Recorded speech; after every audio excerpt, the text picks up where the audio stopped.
everyone, this is Hooven Maverick, and today we're reviewing Warrior's Gate, which came out around December 1980, and it includes the Doctor, Romana, and Adric stuck in a plain white void trying to escape E-Space.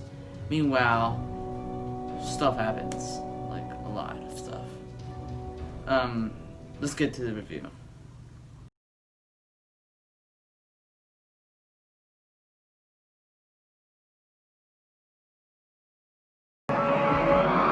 So Warrior's Gate. It's basically the Doctor Who episode that, let me just explain it. So Doctor, Romana, and Adric are trying to escape E-Space. Meanwhile, Romana has a whole problem with her going back to Gallifrey, and she really doesn't want to. Meanwhile, they are going to skip E-Space, but Romana's thinking about what's going to happen to Adric since he's leaving his own universe. So they're thinking about that. Meanwhile, there's these guys in their own shuttle trying to escape E-Space too. I don't really know their purpose. So we'll just assume they're just plain white men.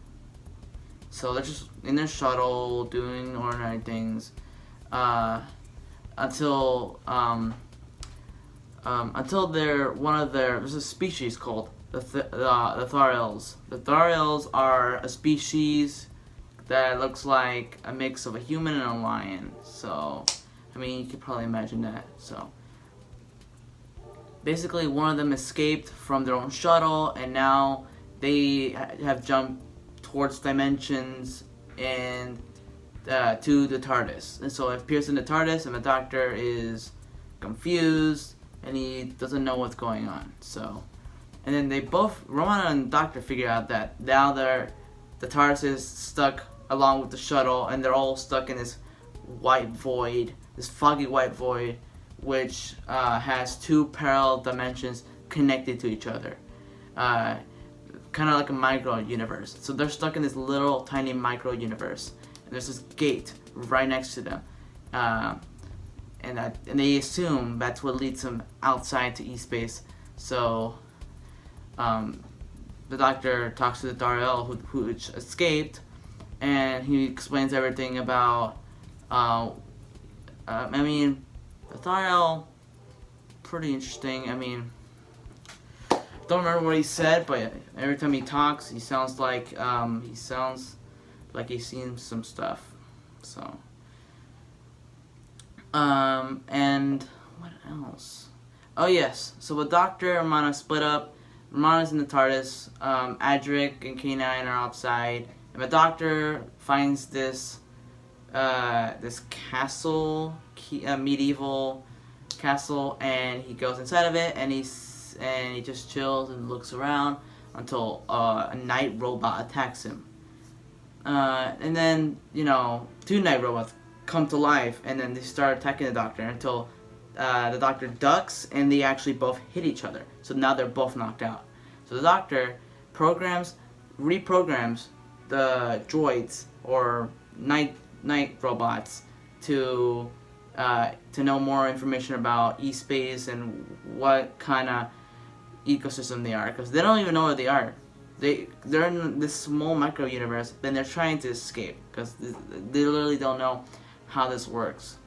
The Doctor figures out that all the worlds are one. All three worlds are one. So basically, they're all connected in some way. So there's three worlds, three parallel dimensions to the same location of where they at, but they're all the same in people or in atmosphere. So the Doctor finds this.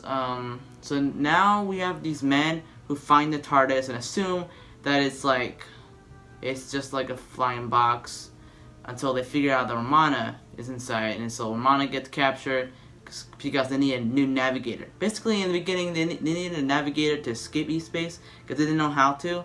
So when the Thariel escaped, that was their only navigator, and then escaped. So now they're taking Romana.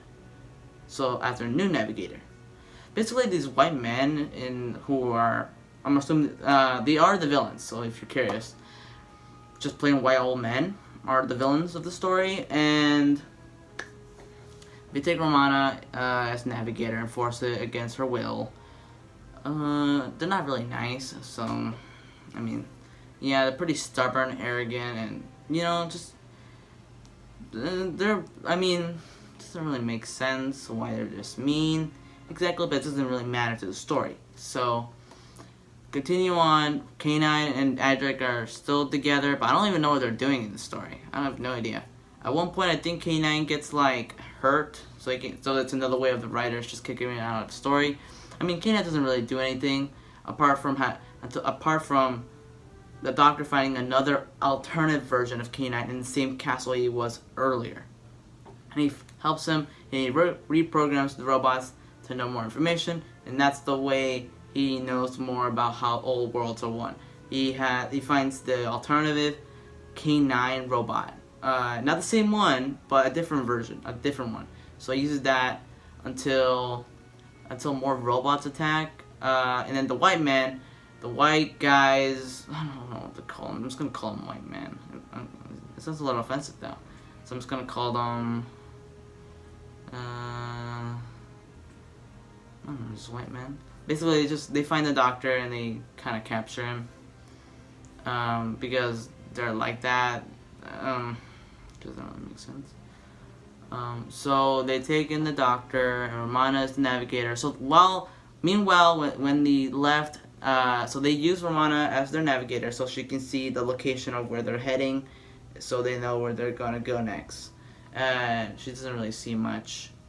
At one point, a random Thariel, was attacked by two men, and they accidentally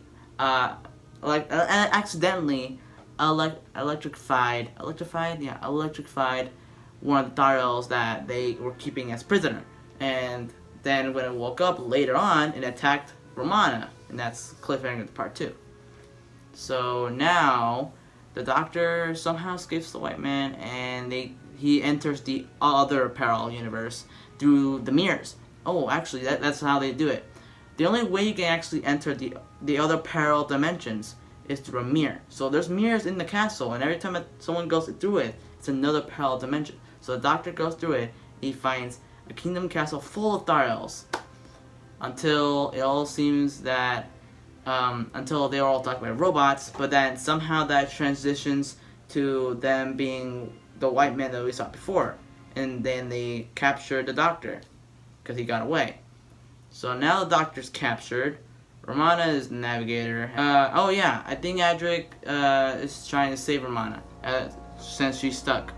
So, but Romana also figures out that there's a bunch of Thariels on the ship, and she doesn't know why. So when she looks at all of them, she figures out that they are slavers. They are slavers who take Thariels as their slaves and use them to do their bidding, which explains the beginning, which they were using a Thariel for their own navigation, which is pretty messed up.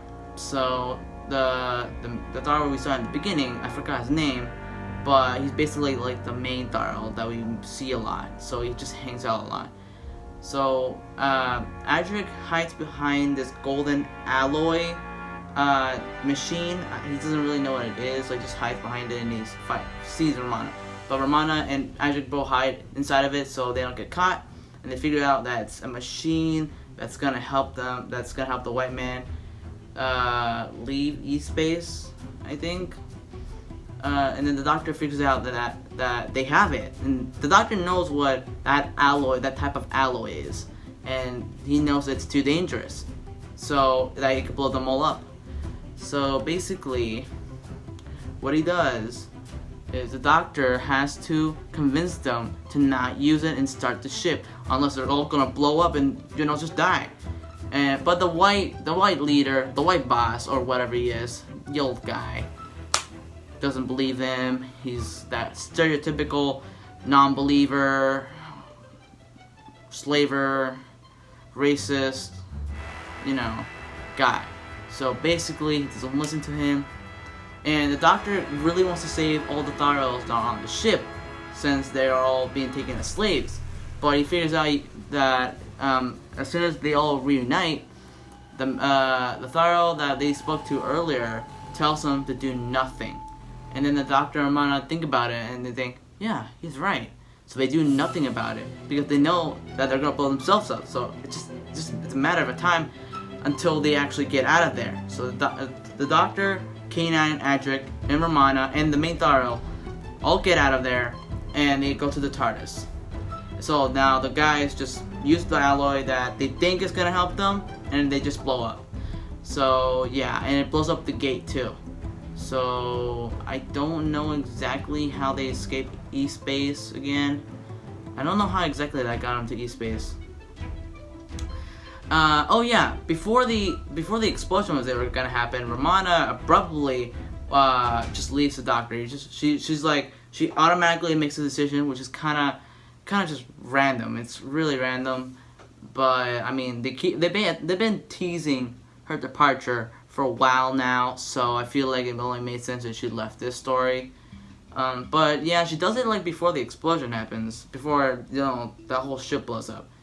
So she leaves with K9 and the main Thariel so they can take her to their own kingdom. So the Thariel and Romana and K9 are now living in the kingdom of Thariels.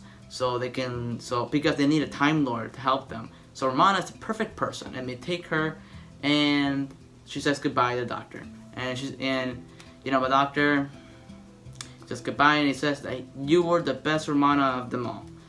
And honestly, that's the last time we saw her. And the episode just ends with her, just figuring out what to do next. And then that's how the story ends. We don't really see the Doctor. I'm kind of surprised that the story doesn't end with the Doctor or Adric. It ends with Romana, which just kind of makes sense. I mean, it is her last episode. So, yeah, that was the summary.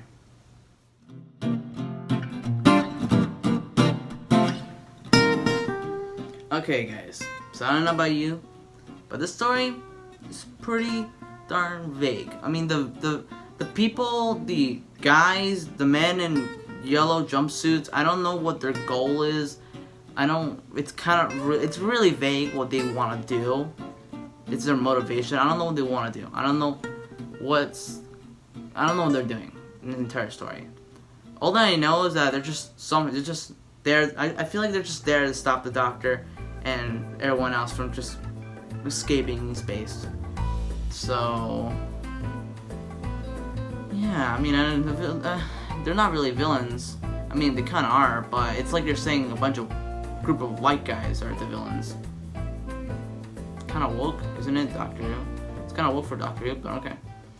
Oh yeah, also I forgot to mention, they reference the Master a lot, subtly. They subtly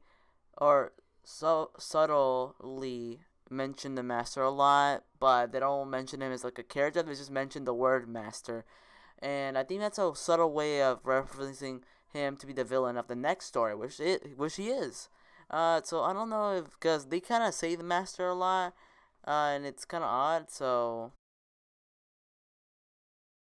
what else? I mean, there's not really to review on. I mean, I just saw the story like yesterday. I wrote nothing down this time because it was kind of, if you can tell in my last video, it was kind of, I'm not a good reader. I'm just gonna say that. Warrior's Gate, though, is one of those stories that I wouldn't be thinking of at all. It's like State of Decay, and then you have Keeper of Traken. So there's Warrior's Gate in the middle, right? And it's kind of like, it reminds me of Edge of Destruction, actually, a lot.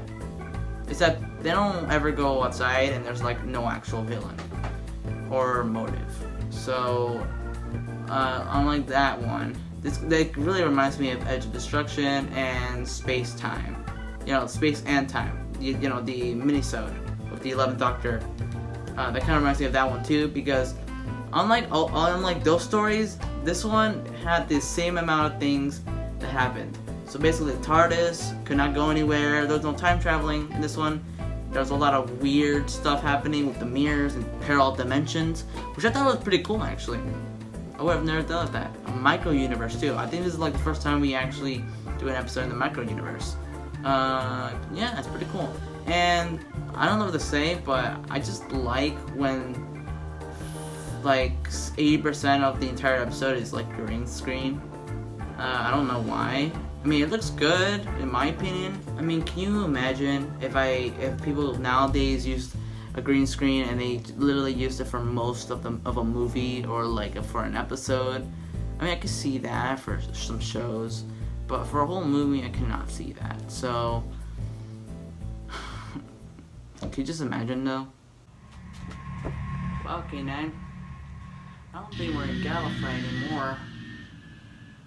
This episode is, in my opinion, vague, but really interesting. It's pretty unique.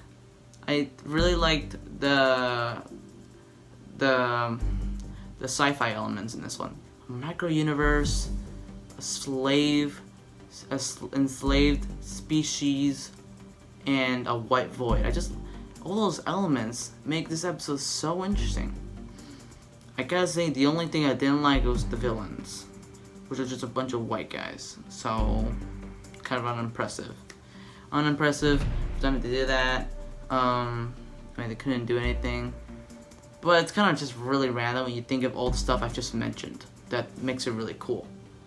But yeah, I think a lot of the scenes are really, really cool. It reminds me of how wacky the 80s Doctor Who can be. And I love wacky Doctor Who. It's my favorite kind of Doctor Who.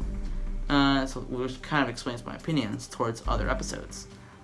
So yes, let me just rate this episode right now. I think I want to give this an 8 out of 10. 9 out of 10 is a bit too much. I mean, if I'm gonna do 9 out of 10, I have to. I'm pretty sure I'm not gonna remember this episode like months from now, probably weeks. But it's definitely one that I feel like I didn't waste my time on. Not a lot. It was definitely. I definitely enjoyed some scenes. I definitely liked the plot. I liked all the navigation stuff. It kind of gave me State of Decay vibes with the whole shuttle thing and escaping from something. So it's kind of lazy when they did that. So 8 out of 10, yes. 8 out of 10 was good. Next week, I'm going to do Keep Up Tracking, and it's not going to take me 2 weeks this time. I mean, I kind of want to finish the season as soon as possible. I've seen Keep Up Tracking more than I've seen State of Decay and Warriors Gate. So Keep Up Tracking is going to come sooner. I'm working on a video right now after this, and it's going to take a long time. I've been working on this video for like a week now, and it's taking me a while to finish because I have to do this video. So this weekend, hopefully I'm able to post it. It's just taking me a long time, and I want to make the video as good as I possibly can. So, thank you guys for watching. This is Hoover Maverick, and I'm signing off.